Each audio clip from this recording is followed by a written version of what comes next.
தமிழ்ல வார வாரம் வந்து படம் ரிலீஸ் ஆகி நல்லபடியா ஓடிட்டு இருக்கு. சில திரைப்படங்கள் வந்து தியேட்டரை விட்டே ஓடிட்டு இருக்கு. இந்த வாரம் வந்து 4 திரைப்படங்கள் ரிலீஸ் ஆச்சு. 2 இரவல் திரைப்படங்கள். இரவல் திரைப்படங்கள்னா இந்தியில இருந்து ஒரு திரைப்படம், அப்புறம் வந்து தெலுங்கு இயக்குனர் இயக்குன குபேரன் அப்படிங்கிற திரைப்படம். அது தெலுங்குலையுமே தமிழ்லையுமே ரிலீஸ் ஆச்சு.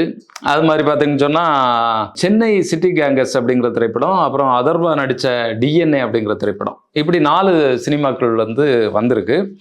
இந்த திரைப்படங்களுடைய வசூல் எந்த அளவுல இருக்குது, இந்த திரைப்படங்கள் எப்படி ஓடிட்டுருக்கு அப்படிங்கிற விஷயத்தை தான் நம்ம வந்து பார்க்க போகிறோம்.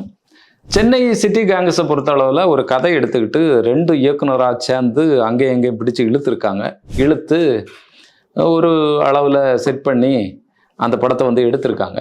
இயக்குனர் விக்ரம் ராஜேஷும் அருண் கேசவும் தான் இந்த திரைப்படத்தை வந்து எடுத்திருக்காங்க. கதை வந்து ஏதோ கிடைச்ச ஒரு பழைய காலத்து கதையை எடுத்து வச்சு பெரிய பெரிய நடிகர்களை எல்லாம் வச்சு இந்த படத்தை எடுத்திருக்காங்க. எதுவுமே நமக்கு இதுல வந்து ஒட்டல்ல. ஏன்னா கதை ஒரு கொள்ளை கூட்டத்தை காட்டுறாங்க. அந்த கொள்ளை கூட்டம் ஒவ்வொருத்தருமே ஒவ்வொரு மாதிரியா இருக்கிறாங்க.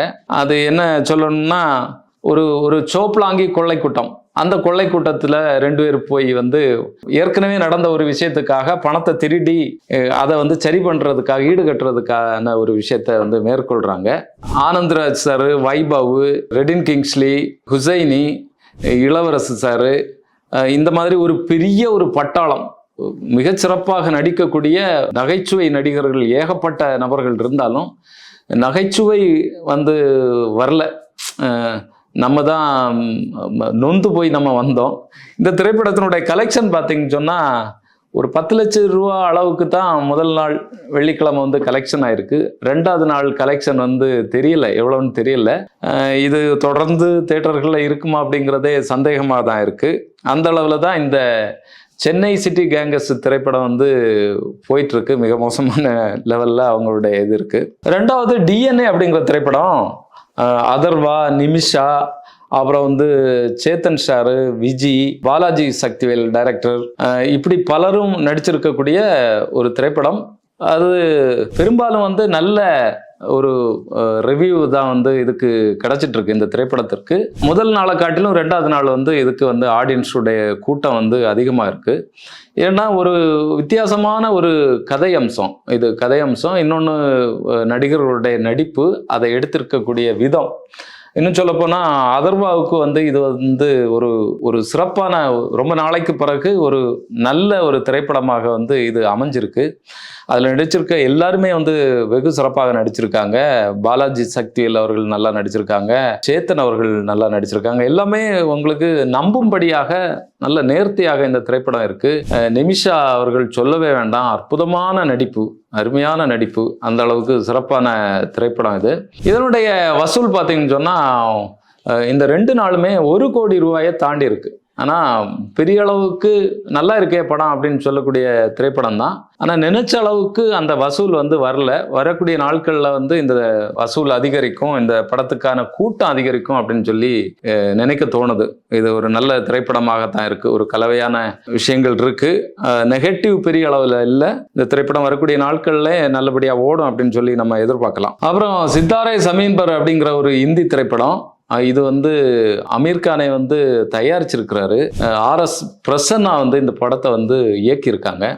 அமீர்கான் கூட வந்து ஜெனிலியா நடிச்சிருக்காங்க. இன்னும் பெரிய பெரிய நடிகர்கள்லாம் இந்த திரைப்படத்தில் வந்து நடிச்சிருக்காங்க. ரொம்ப எமோஷனலான ஒரு மென்டலி சேலஞ்சு பீப்புள், மக்களுடைய வாழ்க்கையை சொல்லக்கூடிய ஒரு திரைப்படமாக இருக்கு. அவங்க எந்த மாதிரி மற்றவங்களால பார்க்கப்படுறாங்க அப்படிங்கிற விஷயத்த வந்து சொல்லுது. ஒரு நபர் வந்து இந்த மாதிரியான ஒரு இடத்துல போய் தன்னுடைய குணத்தை எப்படி மாத்திக்கிறாரு அப்படிங்கிறது தான் இந்த படத்தினுடைய கதை. ரொம்ப சுவாரஸ்யமாக நல்ல வசனங்களோட, அருமையான காட்சிப்படுத்துதல்களோட வந்து இந்த திரைப்படம் வந்து எடுக்கப்பட்டிருக்கு. இது பரவலாகவே பார்த்தீங்கன்னு சொன்னால் நல்ல ஒரு ரிவ்யூ, எல்லாருமே சொல்லக்கூடியது நல்ல ரிவ்யூ தான் இந்த படத்துக்கு வந்து வந்துட்டு இருக்கு. இந்த படத்தினுடைய பாக்ஸ் ஆஃபீஸ் கலெக்ஷன் பார்த்தீங்கன்னு சொன்னா ஒரு 32 கோடி ரூபாயை தாண்டி இருக்கிறதாக வந்து தகவல்கள் வருது. வெள்ளி சனி இந்த 2 நாட்கள்லையும். வரக்கூடிய நாட்கள்ல இந்த படத்திற்கான கூட்டம் இன்னும் அதிகரிக்கும். அதிகமான மக்கள் ஃபேமிலிகளோட வந்து பார்ப்பாங்க அப்படிங்கிறது தான் நம்ம வந்து எதிர்பார்க்கிறோம். அடுத்ததாக சேகர் கமுலா இயக்கத்துல வந்து குபேரா திரைப்படம், தனுஷ் அவர்கள் நடித்த திரைப்படம், மிகப்பெரிய எதிர்பார்ப்பை உருவாக்குன உருவாக்கின ஒரு திரைப்படமாக அது இருந்தது. அதனுடைய நேரம் ஒரு 3 மணி நேரம் 2 நிமிஷம் அந்த திரைப்படத்தினுடைய நேரம். அது ஒரு பெரிய நேரம் தான். ஆனாலுமே இந்த திரைப்படத்துக்கு வந்து ஒரு கலவையான ரிவ்யூ வந்து இருக்கு. இந்த படத்துல வந்து ரஷ்மிகா நடிச்சிருக்காங்க, அது மாதிரி நம்முடைய நாசர் சார் நடிச்சிருக்காரு, பக்ஸ் நடிச்சிருக்காங்க, அது மாதிரி இன்னும் பிரபலமான திரை நட்சத்திரங்கள் பலரும் வந்து இந்த திரைப்படத்துல வந்து நடிச்சிருக்காங்க. கதை பார்த்தீங்கன்னு சொன்னா ஒரு வித்தியாசமான ஒரு கதை, நம்ம வந்து நினைச்சு பார்க்க முடியாத ஒரு கதையாகத்தான் இந்த கதை வந்து இருந்தது. ஒரு மணி லாண்டரிங்குக்காக வந்து பிச்சைக்காரங்களை வந்து பினாமியாக பயன்படுத்தி அவங்கள வந்து கொலை பண்றது அப்படிங்கிறது தான் இந்த படத்தினுடைய ஒரு ஒன்லைன் ஸ்டோரி அப்படின்னு சொல்லலாம். இதுல இருந்து எப்படி இவங்க தனுஷ் வந்து தப்பிக்கிறாரு, இதை எப்படி வெளியில கொண்டு வராரு அப்படிங்கிறது தான் இந்த படத்தினுடைய கதை. இதுல வந்து நிறைய நமக்கு வந்து ஏற்றுக்கொள்ள முடியாத சில விஷயங்கள் இந்த படத்துல வந்து நிறையவே இருக்கு. ஆனால் வந்து இந்த படத்தை தூக்கி நிறுத்தினது பார்த்தீங்கன்னு சொன்னால் நாகார்ஜுனா அவர்களும் தனுஷ் அவர்களும் தான் இந்த படத்தை வந்து தங்களுடைய முதுகில் வந்து தூக்கி சுமந்திருக்காங்க அப்படிங்கிறத வந்து நம்ம சொல்லாமல் இருக்க முடியாது. ஏன்னா தனுஷ் அவர்களுடைய நடிப்பும் நாகார்ஜுனா அவர்களுடைய நடிப்பும் வந்து பிரமாதமான நடிப்பு. தனுஷ் அவர்களுக்கு வந்து இது வந்து ரொம்ப ரொம்ப ஒரு வித்தியாசமான சேலஞ்சிங்கான ஒரு ரோல் இந்த திரைப்படத்தில். அதுலேயுமே வந்து அவர் வந்து எந்த அளவுக்கு ஒரு பிச்சைக்காரனாக பர்ஃபார்மன்ஸ் பண்ணணும் அப்படிங்கிற அந்த லெவலில் நின்று வந்து இந்த திரைப்படத்தில் வந்து நடிச்சிருக்கிறாரு. ஒன்று வந்து இந்த திரைப்படத்தில் நடித்ததே வந்து பெரிய விஷயம். யாருமே இதில் ஒத்துக்கொள்வாங்களா அப்படிங்கிறதே தெரியாது இந்த மாதிரியான திரைப்படங்களில் நடிக்கிறதுக்கு. ஏன்னா பெரிய அளவுக்கு முக்கியத்துவம் இந்த திரைப்படத்தில் பார்த்தோம்னு சொன்னால் நாகார்ஜுனா அவர்களுக்கு தான் இருக்குது. இன்னொன்று வந்து ஃபைட்டோ இல்லைன்னா ஒரு பெரிய ஹீரோவுக்கான எந்த விதமான அம்சங்களும் இந்த திரைப்படத்தில் இல்லை. ஏன்னா ஒரு திருப்பி அடிக்கிறதோ இல்லைன்னா ஒரு விஷயத்தை கண்டுபிடிக்கிறதோ பழி வாங்குறதோ இந்த மாதிரியான வழக்கமான இந்த கதை அம்சங்கள் எதுவுமே இல்லை. ஒரு பிச்சைக்காரன் தன்னுடைய லெவலில் வந்து என்ன பண்ண முடியும் அப்படிங்கிறது தான் இந்த படத்தினுடைய கதையாக இருக்கு. முதல் பாதியில் வந்து தனுஷ் வந்து ஓடிட்டே இருக்காங்க, நம்மளும் வந்து கதை வந்து ஏதாவது நகருமா அப்படின்னு சொல்லி பார்த்துட்டு இருக்கோம். ஆனால் பெரிய அளவில் கதையில் வந்து முன்னேற்றம் தெரியலை. செகண்ட் பார்ட்லையுமே பார்த்தீங்கன்னு சொன்னால் நிறைய இடங்கள் வந்து கோட்டை விட்ட இடங்களாக இருக்கு, திரைப்படத்தில் இருக்கு, இல்லைன்னு மறக்க முடியாது.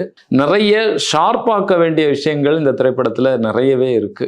இந்த திரைப்படத்துக்கு பார்த்தீங்கன்னு சொன்னா கலவையான விமர்சனங்கள் தான் இந்த திரைப்படத்துக்கு வந்தது. இந்த திரைப்படம் ஊத்திக்குமா அப்படிங்கிறது வரைக்கும் இந்த திரைப்படத்தை பற்றி பேசினாங்க. ஆனா பெரிய அளவு வெற்றிகரமாக இந்த திரைப்படம் வந்து போயிட்டு இருக்கு. மக்களுடைய ஆதரவு, ரசிகர்களுடைய ஆதரவு பெரிய அளவில் இருக்கு. அது ஆந்திராவிலையும் சரி தமிழகத்திலையும் சரி மிகப்பெரிய அளவில் இந்த திரைப்படம் வந்து ஓடிட்டு இருக்கு. இந்த திரைப்படத்துக்கு பார்த்தீங்கன்னு சொன்னா இந்த 2 நாட்களுமே 55 கோடி அளவுக்கு இந்த திரைப்படம் வந்து வசூல் நடத்தி இருக்கு. வரக்கூடிய நாட்கள்லையும் இந்த படத்தினுடைய வசூல் அதிகரிக்கும் அப்படிங்கிற ஒரு எதிர்பார்ப்பு திரை விமர்சகர்கள் மத்தியிலையும் ரசிகர்கள் மத்தியிலையும் நிச்சயமாக இருக்கு.